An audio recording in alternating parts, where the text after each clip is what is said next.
We're now going to finish up our analysis of usage considerations for Java StampedLock. So we'll also compare and contrast StampedLock and its performance and its complexity with some of the other synchronizers that you find in Java. So it turns out that StampedLock is usually faster, and not just a little faster, but a lot faster than ReentrantReadWriteLock.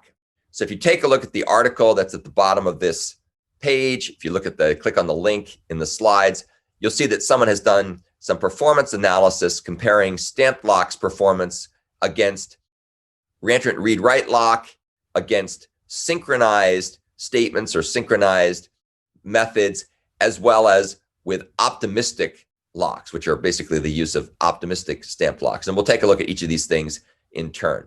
And you'll notice a couple of things just looking at this particular example. First of all, you'll see that the particular way this was run had 19 readers and 1 writer. And so, of course, that's going to be a read dominant use case. I think this example is from several years ago, so they probably didn't have as many cores as we would have now. I suspect if you ran this with multi-core machines of today, it would be even more scalable because you'd have more things going in parallel with the concurrent readers. But what you can see here from this example is some interesting things. First of all, you'll notice that in this particular case, because there's only 1 writer and lots of readers, optimistic read mode works very, very well. So remember, optimistic reads are the case where there's really no locking at all. And if you get lucky and nothing has acquired the stamp lock for writing, then the good news is there's just about no contention whatsoever. So optimistic locks are really fast because there's basically no locking. You'll also notice, as sadly is often the case, that ReentrantReadWriteLock is very, very slow. So it's by far the slowest. Optimistic read is by far the fastest. And then you'll also notice a couple of other things. You'll see that StampedLock with reading mode works better than ReentrantReadWriteLock by basically about a factor of 2, but optimistic locks are way faster than both of those. And you'll also notice that just good old synchronized statements, not taking into account readers and writers, also perform very well. And the reason for that, of course, is that they're typically implemented in a way that optimizes the locking using primitives that are built into the Java execution environment and the underlying operating system and hardware.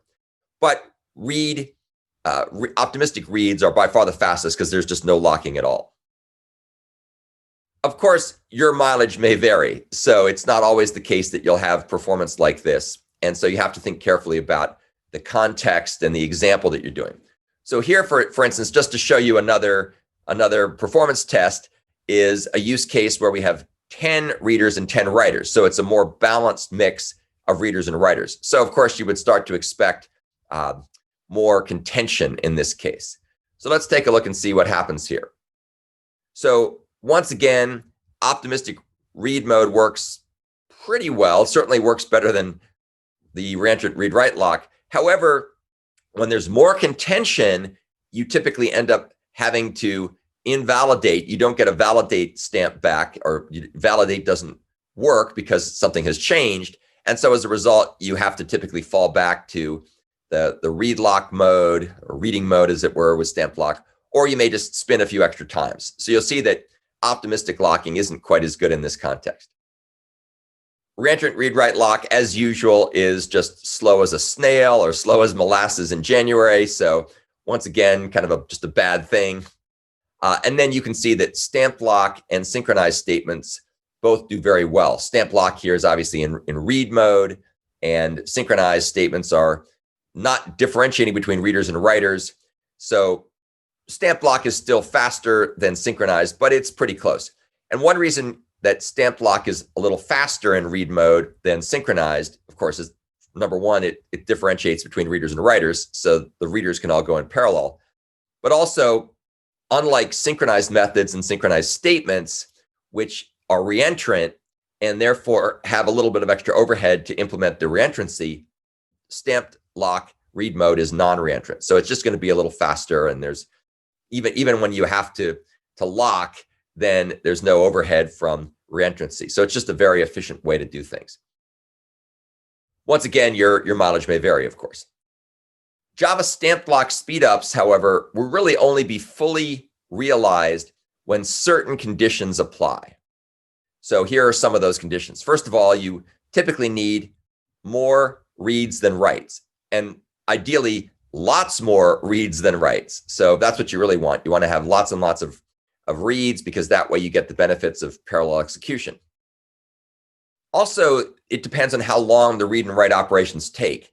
If the read operations, or the write operations for that matter, hold the lock for a very long time, then that's a good thing. I mean, sorry, what you get, if the read operations take a while to run, then that's good in the sense that locking costs may otherwise dominate. If read operations are super fast, then you may not get the big of a speed up. Of course, you do want to keep your read operations as short as possible. Likewise, if you have contention for the data, you really want a lot of concurrent readers and very little concurrent writes, because if you have lots of concurrent writes, then you have to go into write mode a lot, and then you don't really get a benefit of having the reader's writer lock. You might as well just use a synchronized method or a synchronized statement in that case. And something else that is important is that you have processor cores. If you only have one processor core, there's really no point in differentiating between readers and writers.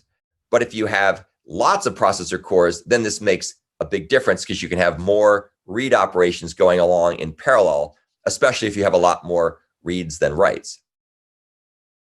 Now let's take a look at some of the downsides with stamped lock. So one thing to note, and you'll get this feeling when you do assignment 4B, where you get to use stamped lock in earnest for the assignment, it can be harder to program than ReentrantReadWriteLock. ReentrantReadWriteLock is very simple because it makes pessimistic assumptions, and it really only has one or two use cases that are common. Another thing to note, if you take a look at the method signatures themselves, there's just a lot more surface area to stamped lock than there is to ReentrantReadWriteLock. And that's because we've got these three different locking modes: reading, writing, and optimistic reads. We've got all these different conversion operations to do upgrades and downgrades. There's other things that you can do. So it's just got a bigger surface area to learn. Although, as you'll see, it's not really all that hard. It's also got some pretty intricate semantics and usage patterns. So the way you do conditional writes, the way you do things like lock upgrades, the way you do things like optimistic reads is a little tricky. Again, they're idioms and patterns that you get to learn. And once you have mastered them, they're not that bad, but it does take a little while to get your head around. And one of the other things that's very tricky is using optimistic read locks. So you can use them for very simple use cases, but for more complicated use cases, you have to be very careful, because the semantics are somewhat unexpected if you don't think about what's really going on underneath the hood. So if you take a look at the link at the bottom of the slide, it will talk through the example I'm about to give you an outline of, but it's very interesting. So the name of the class is called Boom, and it creates a stamped lock that's intended to protect two fields, MX and MY. And what we're doing here is we're establishing, or we think we're trying to establish invariance. And we would like the invariant to be that MX is equal to MY minus 1. So you can see that MY starts out with the initial value of 1, and MX starts out with the initial value of 0. And in thread T1, we're going to acquire a write lock, and we're going to increment X, and we're going to increment Y, and we're going to release the write lock. And we're just going to keep spinning around in a busy wait loop, doing that over and over and over again. I guess it's not really all that busy, because you do have to block to get exclusive access to the lock, but we're just spinning in that loop doing increments of X and Y. And we would like it to be the case that X is always going to be 1 less than Y, or MX is always 1 less than Y.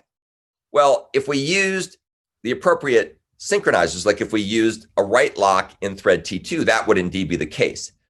But what we're going to try to do is we're going to try to use an optimistic read. And the problem here is that there's no read lock that's actually held. If you recall, what try optimistic read does is it goes ahead and it basically does a read on a static field to kind of flush the caches properly. And then it's going to subtract MX from my, and then it's going to go ahead and take the result that comes back, and it's going to use that as the denominator for the expression 1 divided by that value. And so we'd always like that to be 1 divided by 1 because we always want to have mx, or we don't want it, sorry, let me rephrase that. We don't want it to be 0. We don't want to have it be the case where mx minus my equals 0, because we'd like the invariant to be that mx is always going to be 1 less than my. But unfortunately, in this particular case, because there's no lock that's actually held, the value of mx and my at any given point in time in a multi-threaded, multi-core program is actually non-deterministic. It can be wildly out of sync because of the way that concurrency works and the fact that you can have reads and writes past each other in the memory system. So you could actually end up in this case having a situation where mx minus my actually equals 0. And then, of course, we'd be doing divide by 0, and the program would crash and bad things would happen, and so on and so forth. So you have to be very careful. Another issue just to keep in the back of your mind is that stamped locks are not reentrant. So if you end up in a situation where you acquire a lock for reading, and then you turn around and make another method call, say in the same class, and that method tries to acquire the lock for reading, you'll end up with self-deadlock because the lock is already held. So just be aware of that. And don't forget that unlike reentrant read-write locks, stamped locks cannot be used in a reentrant way. Having said all that, however, stamped lock is almost always the best choice for using readers writer locks in Java 8 and beyond, despite the fact it's a bit more complicated in some ways, and despite the fact it's not reentrant, it's almost always the best thing to use.